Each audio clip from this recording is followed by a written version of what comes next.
Hello everyone, welcome back to the channel. In a shocking move that's sending tremors across the globe, Iran has officially announced the end of all nuclear limits, a decision that has instantly triggered emergency talks between the United States and Israel.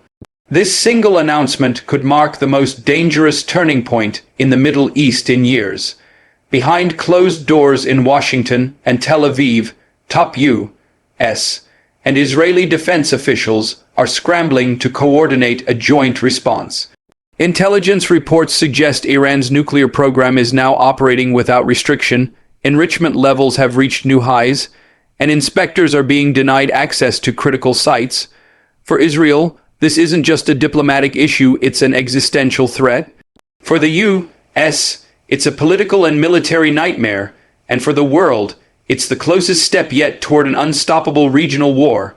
Let's break down exactly what's happening, why it matters, and how close we might be to the point of no return. According to sources close to the International Atomic Energy Agency, Iran has accelerated uranium enrichment at its underground Fordo and Natanz facilities. These are heavily fortified sites, protected deep beneath mountains, making any potential airstrike extremely difficult. Analysts now believe Iran could produce enough weapons, grade material for a nuclear bomb in a matter of weeks, not months. For years, the 2015 nuclear deal, formerly known as the JCPOA, acted as a fragile barrier against nuclear escalation. But after the U.S. withdrawal in 2018 and the subsequent rounds of sanctions, Iran slowly walked away from its commitments.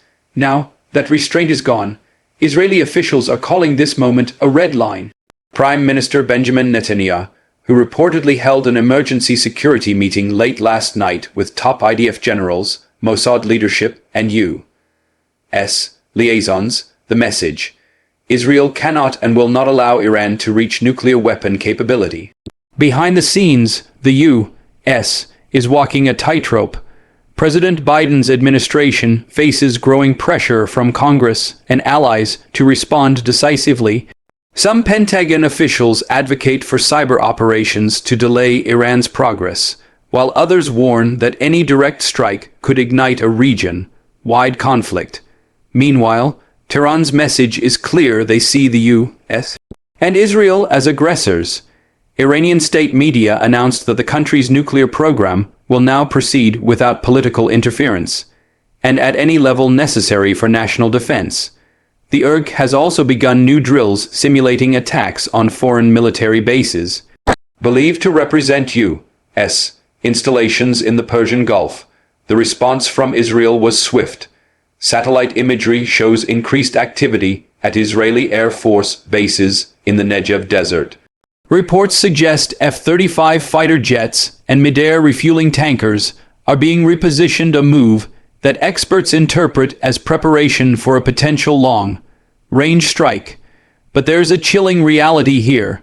An Israeli strike on Iran's nuclear facilities might not end the threat. It could ignite a chain reaction involving Hezbollah in Lebanon, Iranian proxies in Syria and Iraq, and possibly the Houthis in Yemen, all launching coordinated missile attacks in retaliation. The Pentagon is fully aware of that risk. U.S. Navy carrier strike groups have already repositioned closer to the Gulf, with additional missile defense systems activated across key bases in Qatar, Bahrain, and Kuwait. Washington wants to deter Iran without provoking it, a delicate balance that could collapse at any moment. Experts are calling this the most serious Middle East crisis since the 2020 killing of General Qasem Soleimani. But this time, the stakes are even higher because nuclear weapons are in play. Diplomatically, European nations are urging calm. France and Germany have proposed a last-ditch effort to bring Iran back into negotiations, but Tehran insists it will only return to the table once U.S.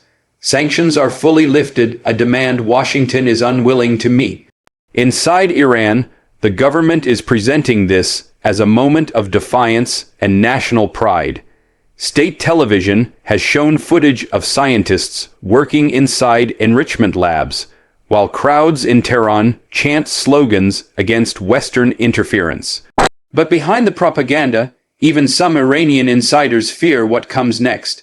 A senior advisor reportedly told a local newspaper that crossing this threshold may make Iran powerful, but it also makes it a target. For Israel, the calculation is simple. If diplomacy fails, military action becomes inevitable. Defense Minister Yoav Gallant stated, "The time for words is ending. Israel will act to protect itself." These words aren't just rhetoric. They echo the same language used before Israel's 1981 strike on Iraq's Osirak reactor and the 2007 raid on Syria's nuclear site. However, this time Iran is far more prepared. Its facilities are dispersed, underground, and heavily defended. The IRG's air defense network has been upgraded with Russian-made S-300 and domestically built Bavar 373 systems. Any attack would require a large-scale operation, one that might pull the U.S.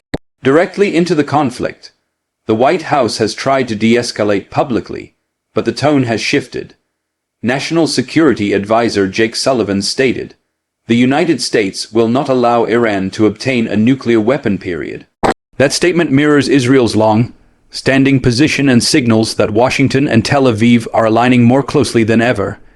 In the background, Gulf states like Saudi Arabia and the UAE are quietly preparing for fallout. Both nations fear that an Iran-Israel conflict could spill across the region, disrupting oil exports and destabilizing their own borders.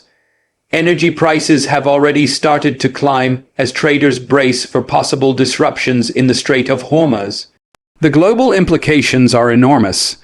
A conflict between Iran and Israel wouldn't just affect the Middle East, it could destabilize global trade, spike oil prices, and trigger new refugee waves into Europe. The world's major powers, including Russia and China, are watching closely, each calculating their own moves in this shifting power balance. Some analysts suggest that Iran's bold move might actually be a calculated gamble, testing the limits of U.S. restraint while seeking leverage for future negotiations. Others believe the regime has decided that nuclear deterrence is the only way to guarantee survival amid growing international pressure. Meanwhile, in Israel, the public mood is tense. Air raid drills have been conducted across multiple cities, and civil defense messaging has increased. Citizens are being told to prepare for potential escalation. The question now haunting diplomats and generals alike: is war still avoidable, or has the path already been set? Every move now matters. A single miscalculation, one provocation too far, could trigger a catastrophic regional conflict. The next few days will reveal whether the world is heading toward diplomacy or destruction. As one intelligence official put it, this is not 2015 anymore. The fuse is shorter, the stakes are higher, and the players are ready. In the coming days, all eyes will remain on Washington, Tel Aviv, and Tehran as the fate of the Middle East, and perhaps global stability itself, hangs in the balance. Thanks for watching. Don't forget to like, subscribe, and share.